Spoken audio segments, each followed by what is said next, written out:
Hi everyone, this is Nikki from Infront Artists, here today to talk about a new Australian film which I believe is going to be another iconic Australian film called SpinOut. It's due out in cinemas this Thursday, September 15th. Co-directed and co-written by Tim Ferguson, he's taken some time out this morning to chat with us, Infront Artists, about his latest film, SpinOut. Billy, what are you doing? Get back in the car! Oh, Dad! That's it. I've been thinking about leaving. You can't leave. We're a team. Teammates look out for each other. We got a suite here, Luce. It doesn't get any better than this. I want more.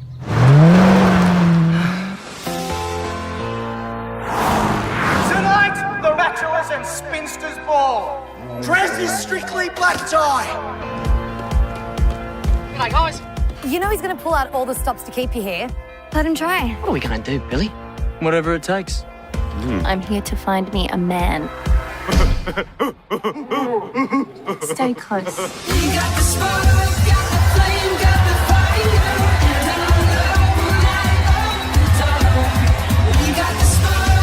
Are we setting each other up for what?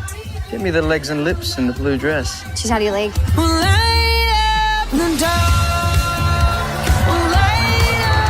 Lots of guys here tonight. You're feeling lucky.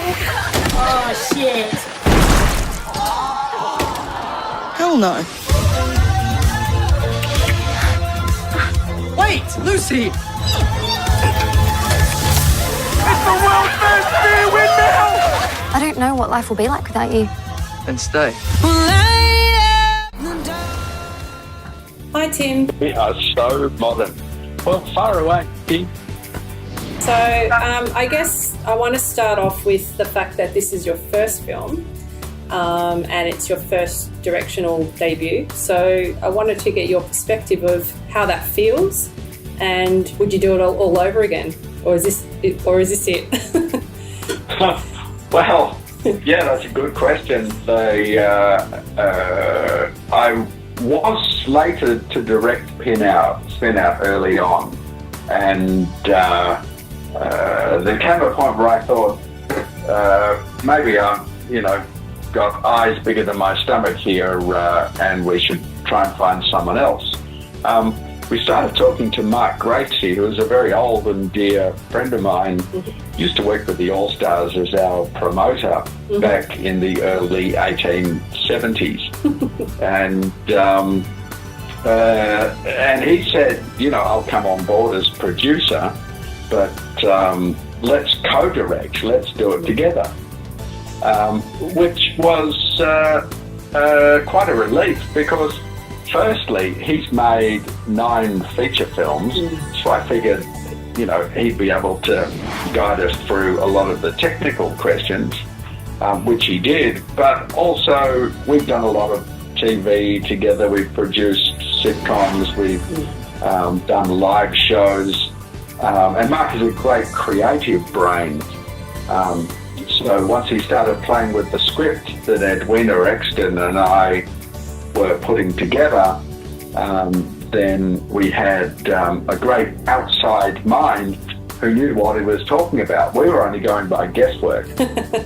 So when it came to co-directing, I was quite confident that, what I lacked, Gracie could make up for, and anything he needed, I was prepared to do to get this thing up on the screen. But the thing with directing, of course, is Mark said, and David Redman, the producer, said, and in fact, everybody who directed and produced before said, it requires everything you've got. Yeah. Like actors, give everything they've got, but they've still got something in reserve, which is called energy. So it's an energy requirement that you believe. There's an energy requirement, but also there is every part of your brain, every skill you have, and occasionally skills that you learn on the spot is drawn upon, whether it's creative or technical or even judging the difference between one kind of light and the other, even though they both look like white lights. And of course, then judging comedy as well as drama, as well as the ongoing tragedy, required everything. What this does is it drains upon you in a way you could never have imagined. And directing a film, co-directing a film, even sitting next to the directors of a film, I think it was quite a shock. It was a shock to the system after a week of making a decision every 20 seconds. So would you say anyone that wants to go into directing really needs to consider quite a number of factors?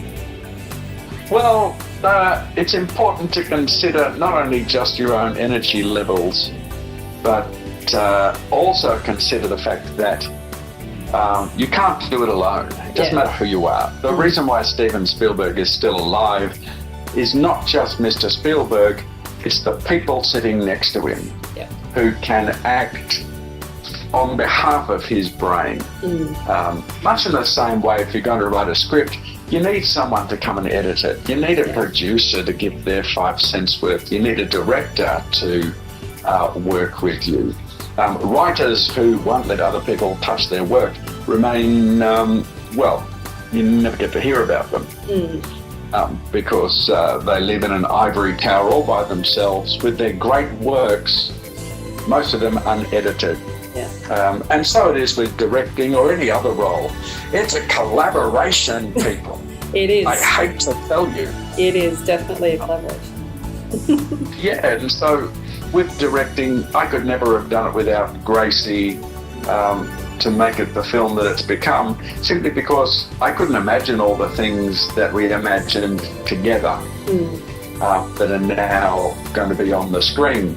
SpinOut was a collaboration creatively from the ground up between Edwina Exton and then Mark Gracie, just building the whole thing. One person doesn't know enough to be able to do it themselves. Definitely.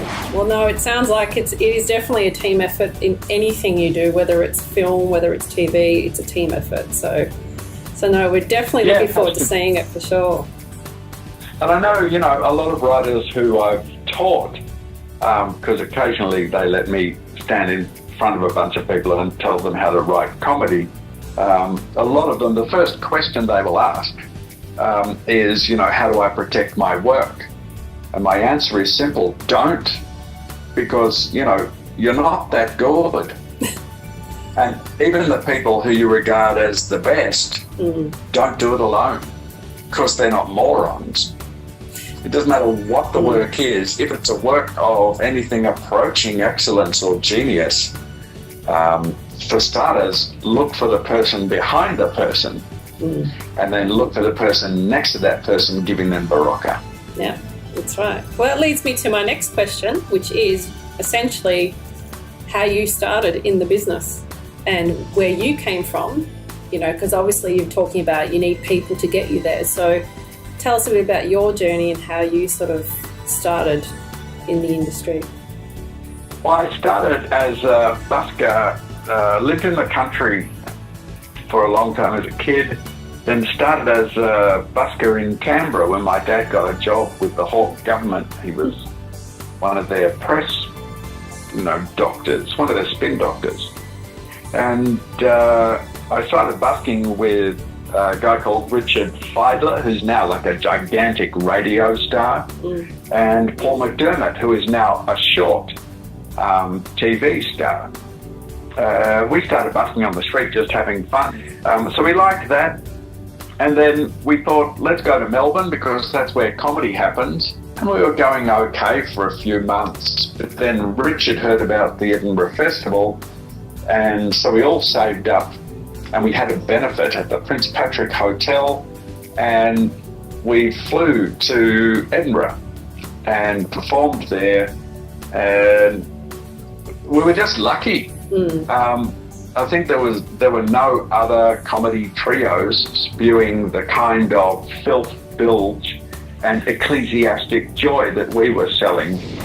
The next thing we know, we're on Channel 4 on a show called Friday Night Live, hosted by Ben Elton, starring Harry Enfield, Josie Lawrence. And it was, it was Friday Night Live. It was huge. We didn't understand what that meant, but so we were kind of, we were big in Britain, and then Australia in its own funny, sleepy way, thanks to our friend Ted Robinson, the producer, who'd worked on everything since Auntie Jack, got in touch and said, I'm doing a show. It's called The Big Gig. And so then we spent a few years, flying to Britain, making television, going on tours, and then flying to Australia and making TV here. It was, and that was the Doug Anthony All-Stars. And after that, my brain exploded, and so I had to step aside. I tried to do a bit. I made Don't Forget Your Toothbrush, which was as much fun as you can have with someone else's underpants on. And started working with Mark Gracie. We made Shock Jock, a sitcom for the Paramount Comedy in the UK. But for a long time I wandered lost and alone, wondering what the hell am I going to do? But writing was one of those things. I met Edwina Rexton at a screenwriter conference. She was the only person I met who even said the word comedy as though it deserved the respect that it does deserve. So I said, well, we're going to be working together. Do you know anything about screenwriting? And she said, I know everything. I said, good, because I know a damn thing. Well, it sounds like a good team. Yeah. So we started writing this movie. Every once in a while, we'd get together in a cafe and be like, how are you going with the writing? And we slowly put it together. And Edwina led me through the briar patch of how you put a movie script together. At first I thought, well, what's everybody carrying on about? What do you mean 10 years? It takes 10 years. We've got an idea. It's going to be a bachelor spinster ball movie. That's 90 minutes. That's 3 half-hour episodes. What the hell is wrong with you people? That lasted about a day until I realized the scale of the problem that writing a feature film poses. The trouble with writing a feature film is that the audience only knows what they see on the screen and hear as the movie goes, and that's it. So if you've got too much in there, it gets confusing. If you don't have enough, well, then you're just doing sort of a stark drama. I really wanted to write a comedy which is it's a whole other layer of difficulty, because you've got to write a dramatic story. It's got to be people, going up, going down, nearly thinking they're winning, then losing everything, and on and off, and this and that. It's just like a drama, except you've got this layer, this pressure that is every 15 to 30 seconds you need people to involuntarily, spontaneously surprise themselves by laughing. And that's a whole other problem, which is why a lot of screenwriters and a lot of writers avoid comedy. Now, they like to think they're superior, but of course they know what everybody listening knows is they're chicken. They're Tim has said it first. Chicken, chicken, chicken, chicken. And now they might say the drama is superior. The drama's about important stuff. And it doesn't ridicule things. But of course, drama is a thing we learn from, and it's very important for us to watch drama. Teenagers learn about, social issues from neighbours. They learn about it from Home and Away, usually in an aspirational way. Young teenagers see 18-year-olds who they think are super cool. They see, Lincoln Lewis dealing with some kind of problem, and he's so cool. But he's got it together. And what they're doing is they're learning how to deal with the issues they cover. And as they watch it, they're learning by watching how the people they know as characters survive it and get through it in an ongoing dramatic way. And so it's very important to have drama. Definitely, for sure. But it's people pretending that it's real. Yeah. And sometimes it's funny and sometimes it's sad. The difficulty with comedy is to make people laugh, you have to tell them the truth. Because nobody ever laughed. You wouldn't laugh, why the chicken crossed the road because it wanted to buy a Star Wars t-shirt. It's like, what? Don't get it. But the answer is to get to the other side, which out of all the answers is always going to be the most true answer. Why a chicken crosses the road. To get to the other side of the road. What it does there is not the joke's concern. So comedy is about truth. Comedy films, TV shows, ads, jokes, there's always a surprising truth. We're looking over there thinking, oh, the chicken's running away from a dinosaur. Maybe it's looking for its mother. Maybe it's hungry. And what we're not looking at is the bottom line, basic, core truth. That's why we laugh. That's how comedy works. So in fact, I tell screenwriting students, comedy is a higher art form. It's a higher pursuit. The stories move faster because they have to make you laugh. And also, they only deliver truth. Nobody's pretending to be anything. Who thought Zoolander was real? You know, who watches Life of Brian and feels what Brian feels? Worries about Brian. I hope Brian's going to be okay. We know he's going to end up crucified. There's only one way this is going to end up. So we're emotionally detached from comic characters. Nobody cares what happens to any of the characters in The Big Bang Theory. You know, nobody cries because Sheldon cries. Yeah. 2.5 Men, well, it serves them right. So comedy requires harder hats, whereas writing drama requires a bigger heart. And what would you say in terms of SpinOut and how you've put that together initially? Has it changed from the time you wrote it to the time you actually started developing it? Welcome to our nightmare, Nikki. All that stuff I just said about comedy is true, but when you're writing comedy and romance, you've got a gigantic problem. And the gigantic problem is you need the story to have a beating heart. You need, you know, when the boy is finally chasing the girl in a romantic comedy, you need even boys' hearts to be beating. Yeah. When the boy says, baby, I love you. I love you. Forget father. I don't want to be king. All I want is you. You know, all that kind of crap. You need people, even strong men, to have a tear in their eye as they see it going. So Edwina and I had this problem, which I think we've conquered simply by always going back and saying, where is the heart?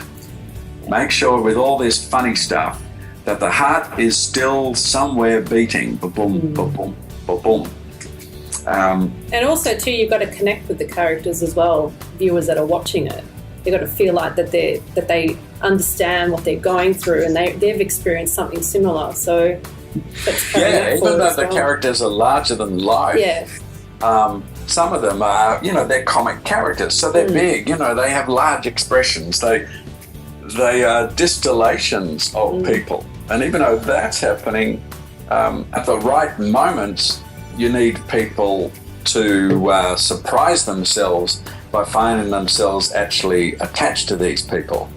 Now, as I tell screenwriting students, you are never, and this is never, going to get people to truly love a character unless that character has made them smile.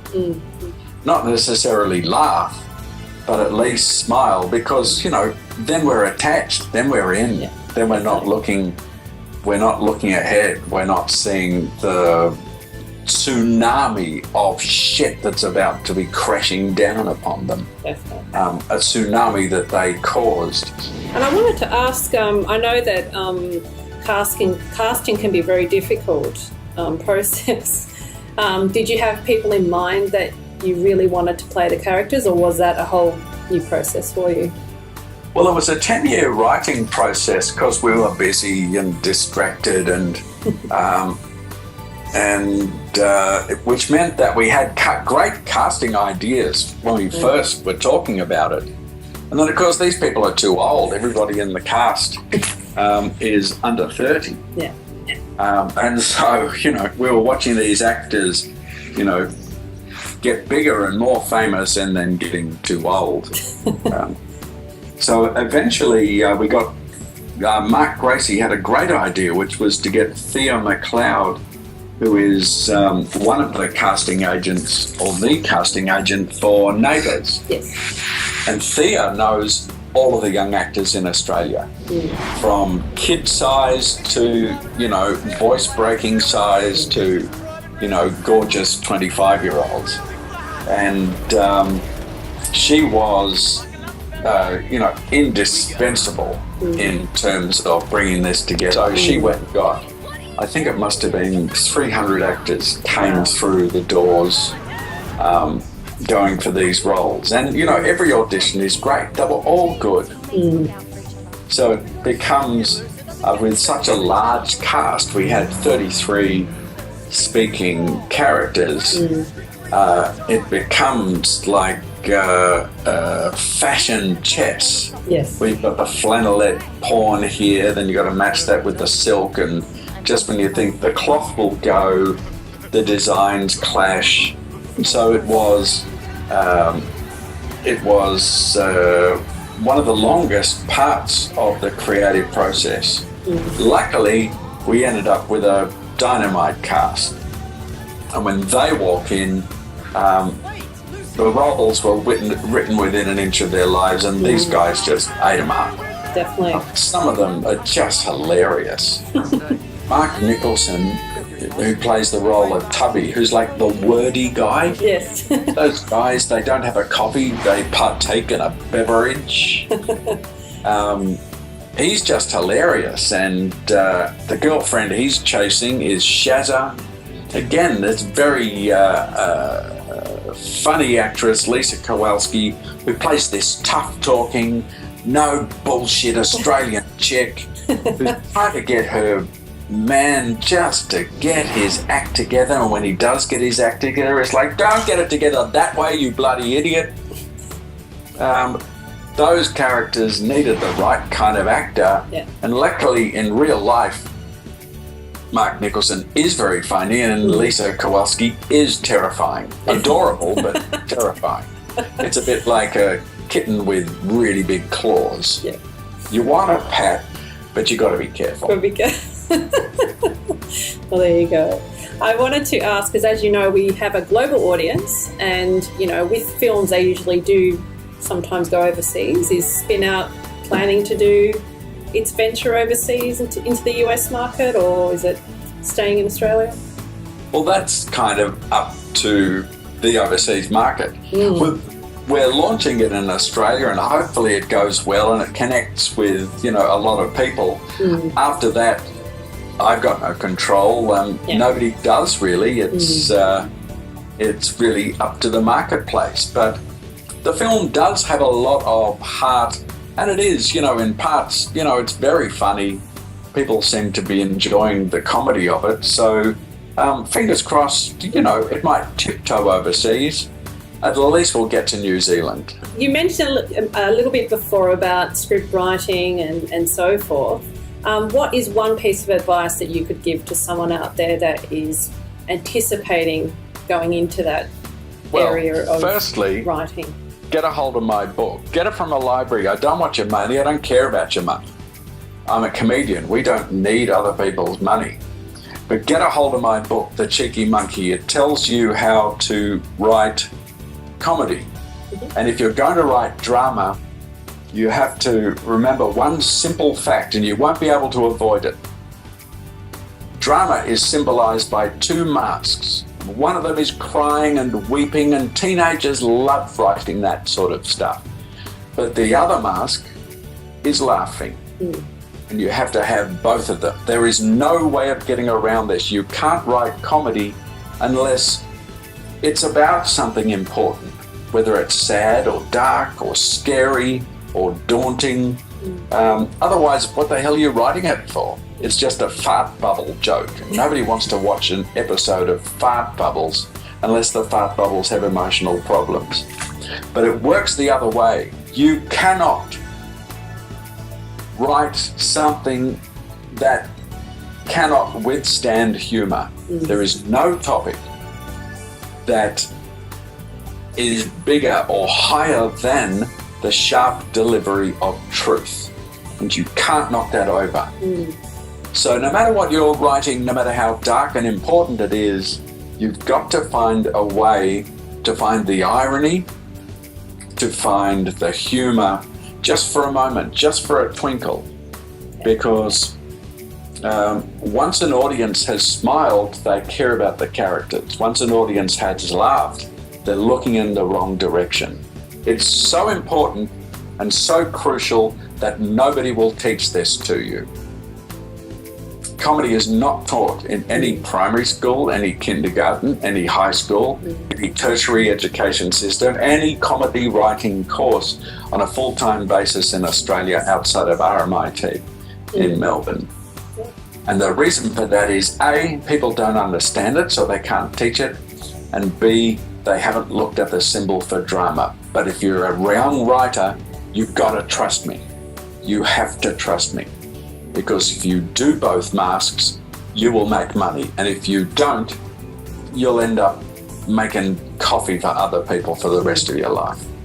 That's a long answer to a short. I think it's a very, very sound advice for anyone that's looking at getting into the industry, definitely, for sure. Yeah, the cheeky monkey, get into it and get it from a library. Like I said, I don't want your money. Just get the damn book. No, we'll definitely post some links on our page, let people know where they can find you and how they can get in touch with you and so forth. But I wanted to also mention you've got the Melbourne ACMI workshop that's happening in November. So I thought it'd be great for you to let people know how they can come along and explore that.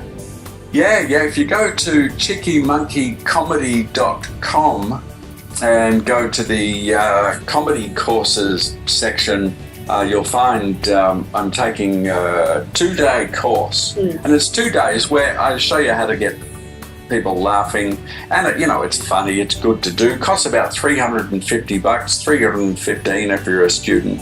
It will transform the way you look at writing, because I stole it all from Aristotle.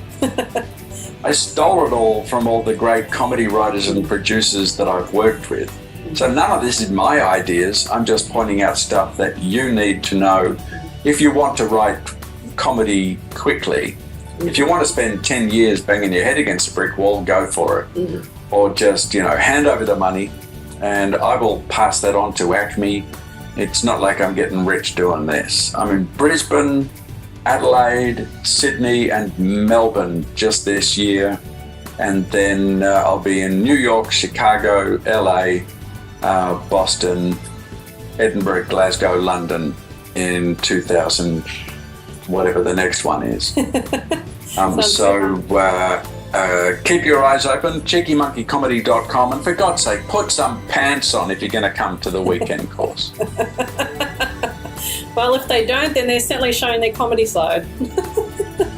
Well, yeah, let's hope it's not too comic. Exactly. Don't want it to be too funny, because then that becomes sad. The crying mask gets involved. Very true, very true. Well, we'll let everyone know that the film is out this Thursday, September 15th, so check it out completely. The trailer looks amazing and it looks quite funny, so I'm sure everyone will get quite a bit of a laugh out of it, and also take something from the story as well, whether it's hopefully from a character or from a particular scene in the film that resonates with them. I think it's a really great way of exploring something totally different. Well, go get, have a mud fight and fall in love, for God's sake. Well, I'm looking forward to seeing it, and I'm sure everyone else is, but we'll definitely post up where people can go and then, of course, learn more about your workshop.